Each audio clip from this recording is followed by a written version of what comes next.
শিশির, ও বলতে পারলে খুব ভালো হতো।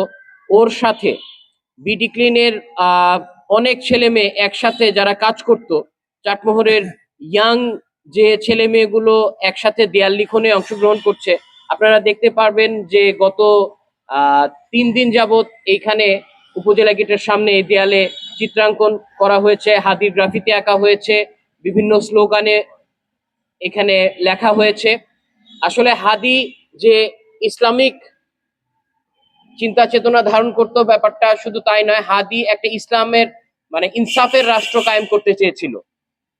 হাদি যে ইনসাফের রাষ্ট্র কায়েম করতে চেয়েছিল, সেই ইনসাফের রাষ্ট্র প্রতিষ্ঠা করতে গেলে সর্বপ্রথম আমাদের হাদির ওসমান বিন হাদির খুব সংক্ষিপ্ত জীবন, এই সংক্ষিপ্ত জীবনে তিনি আমাদের যেটা শিখিয়ে গেছেন, দেখিয়ে গেছেন, দিয়ে গেছেন, সেটা অনেক বড় কিছু। ওসমান বিন হাদি আমাদেরই সন্তান, আমার দেশের বাংলাদেশ প্রেমিক সন্তান আজকে আততায়ীর হাতে নিহত হয়, কিন্তু বাংলাদেশ সরকার এখন পর্যন্ত তার হত্যাকারীকে ধরে বিচার সুনিশ্চিত করতে পারেনি। এটা আমার দেশের জন্য খুব লজ্জাজনক এবং দুঃখজনক।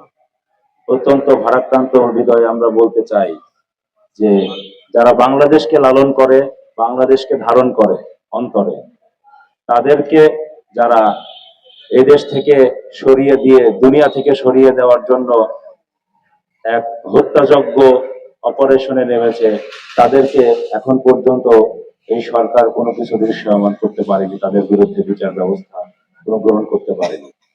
শহীদ ওসমান বিন হাদির প্রত্যেকটি কথা এক একটা বাণী। আমরা আগামী প্রজন্ম যারা এই হাদিকে দেখবেন, চিনবেন, জানবেন, তারা বুঝতে পারবেন যে এই হাদি কতটা বাংলাদেশকে ভালোবাসতেন। আমরা সর্বোপরি ওসমান বিন হাদির হত্যার বিচারের জন্য জোর দাবি জানাচ্ছি বাংলাদেশ সরকারের কাছে।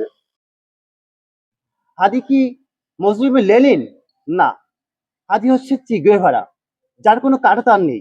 সে আমাদের দেখিয়ে দিয়ে গিয়েছে যে একটা বিপ্লবকে কেমনে একটা রাষ্ট্রে প্র্যাকটিস করা যায়।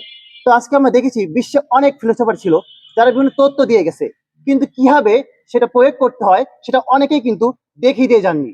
কিন্তু এই হাদি দেখিয়ে দিয়ে গিয়েছে যে কিভাবে যে সাংস্কৃতিক যে অর্গানাইজেশন ছিল সেটার মাধ্যমে সে দেখিয়ে দিয়ে গিয়েছে ইনকলাব মঞ্চের মাধ্যমে মানুষ মানুষের মধ্যে কিভাবে মিশে যেতে হবে, কালচারালকে কিভাবে কালচার ডিফাইট করতে হবে। যেমন আপনারা জানেন যেখানে বলেছিল যে আপনারা প্রথম আলোর সামনে কেন হট্টগোল করছেন, আপনারা এরকম 10টা প্রথম আলো তৈরি করে দেখান যে সংস্কৃতিকে দিয়ে যে ফাইট করতে হবে সেটা শিখে গিয়েছিল। সে হয়েছিল ভলতেয়ার। সে বলেছিল যে আমি আপনার মতের দ্বিমত হতে পারি, কিন্তু আপনার মত প্রকাশের জন্য আমি আমার জীবন দিতে পারি। এই হাদিস ছিল রাষ্ট্রচিন্তা। হাদি স্বপ্ন দেখতো এমন একটা গণতান্ত্রিক বাংলাদেশ যেখানে সাম্য, মানবিক মর্যাদা এবং সামাজিক ন্যায় বিচার সবগুলো থাকবে। হাদি দেখতো যে সম্পূর্ণভাবে তার হৃদয় ছিল নজরুল। সে যেমন শহীদ ওসমান বিন হাদি ভাই এমন একজন মানুষ ছিলেন যিনি দল মত ধর্ম বর্ণ সকল কিছুর ঊর্ধ্বে ছিলেন। তিনি কালচারাল যে ফ্যাসিজম ছিল বাংলাদেশে, সেই কালচারাল ফ্যাসিজমের বিরুদ্ধে তার একটা যুদ্ধ ছিল এবং সে চাইতো কোনো কিছু ধ্বংস না করে সৃষ্টি করতে। তো এই শহীদ ওসমান বিন হাদি ভাই আমাদেরকে অনেক কিছু শিখিয়ে গেছেন। তারকে আসলে স্মরণ করতে গেলে বিন হাদি ভাইয়ের স্মরণ সভা এবং গ্রাফিতি উন্মোচনের অনুষ্ঠানের উপস্থিত সবাইকে আমার প্রাণপ্রিয় সংগঠনের পক্ষ থেকে এবং আমার ব্যক্তিগত পক্ষ থেকে আন্তরিক শুভেচ্ছা, অভিনন্দন ও সালাম জানাচ্ছি। আসসালামু আলাইকুম। আমি শহীদ ওসমান বিন হাদি ভাই সম্পর্কে দুটি কথা বলবো, বেশি কথা বলবো না। শহীদ ওসমান বিন হাদি ভাই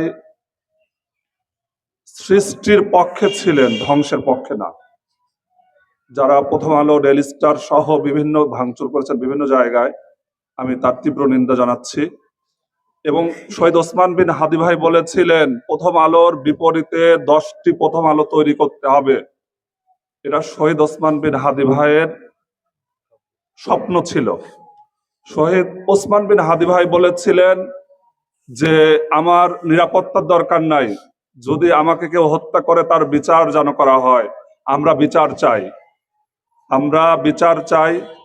শহীদ ওসমান বিন হাদি ভাই বলেছিল জীবন দেব, জোলাই দেব না। উনি জোলাই দেন নাই, উনি কারোর সাথে কম্প্রোমাইজ করেন নাই, উনি জোলাই দেন নাই। এজন্য আমি শহীদ ওসমান বিন হাদি ভাইকে, শহীদ ওসমান বিন হাদি ভাইরা মহাকালের ইতিহাসে লিপিবদ্ধ থাকবে শহীদ ওসমান বিন হাদি ভাইয়েরা। আমি শহীদ ওসমান বিন হাদি ভাইয়ের রুহের আত্মার মাগফিরাত কামনা করছি এবং সারা বাংলাদেশে হাজার হাজার শরীফ ওসমান বিন হাদির গ্রাফিতি উন্মোচন ও স্মরণ সভায় আজকে আমরা তাকে শ্রদ্ধাভরে স্মরণ করার জন্যই এখানে এসেছি। সেই স্মরণের সাথে যে বেদনাটাও আছে আমাদের, যে আজকে হাদি গুলিবিদ্ধ হওয়ার 14 দিন, হাদির পরলোক গমনের, শহীদ হওয়ার আজ 8ম দিন, কিন্তু আজ পর্যন্ত হাদির খুনিদের কোনো খোঁজ খবর আমরা জানি না। ধরা পড়া তো পরের কথা, বিচার তো আরো পরের কথা। আমরা জানি না এই রাষ্ট্রে আসলে কি চলছে, রাষ্ট্রের মধ্যে রাষ্ট্র।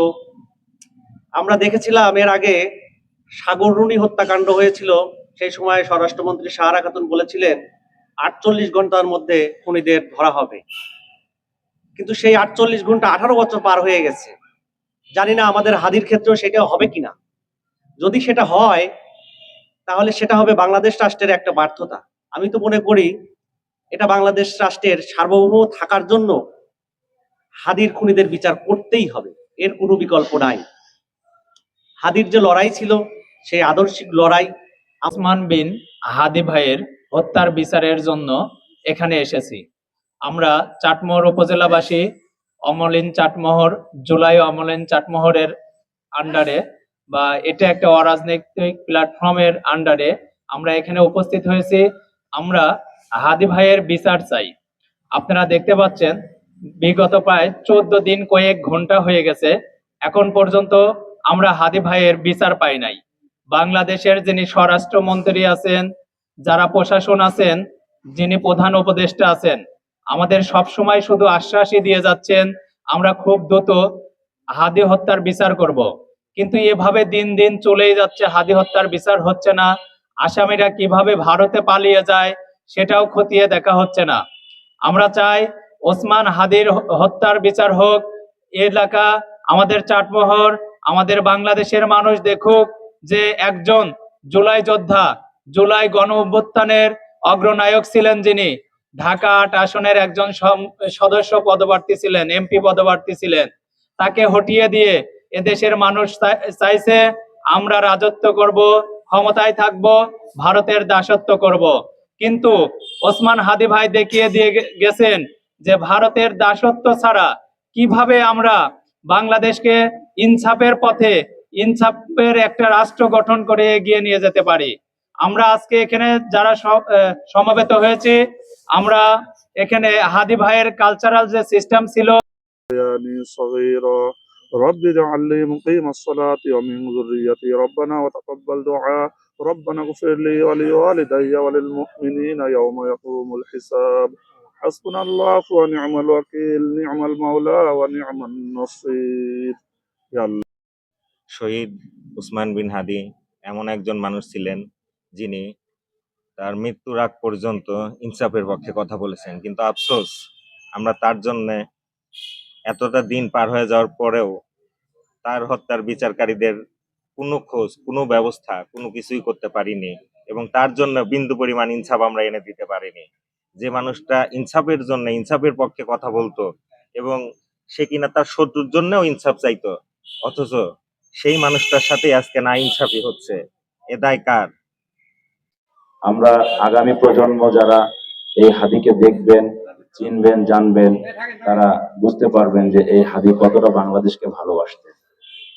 আমরা সর্বোপরি ওসমান বিন হাদির হত্যার বিচারের জন্য জোর দাবি জানাচ্ছি বাংলাদেশ সরকারের কাছে, তথা এত সুন্দর একটা আয়োজন জুলাই অমলিনের পক্ষ থেকে করার জন্য সবাইকে ধন্যবাদ জানাচ্ছি।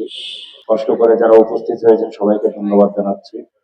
এবং জুলাই অমলিন, আমি বলে রাখি, জুলাই অমলিন একটি ভারতীয় আগ্রাসনের বিরুদ্ধে কথা বলতো। হাদি ভাই সবসময় কালচারাল ভাবে দাড়ি টুপি আলাদের পক্ষে কথা বলতো। হাদি ভাই আজকে নেই ইনশাল্লাহ, কিন্তু তার আদর্শে সেই কালচারাল ভাবেই দাড়ি টুপি আলাদের পক্ষে কথা বলা এবং ভারতীয় আগ্রাসনের বিরুদ্ধে কথা বলা আমরা অব্যাহত রাখবো ইনশাল্লাহ।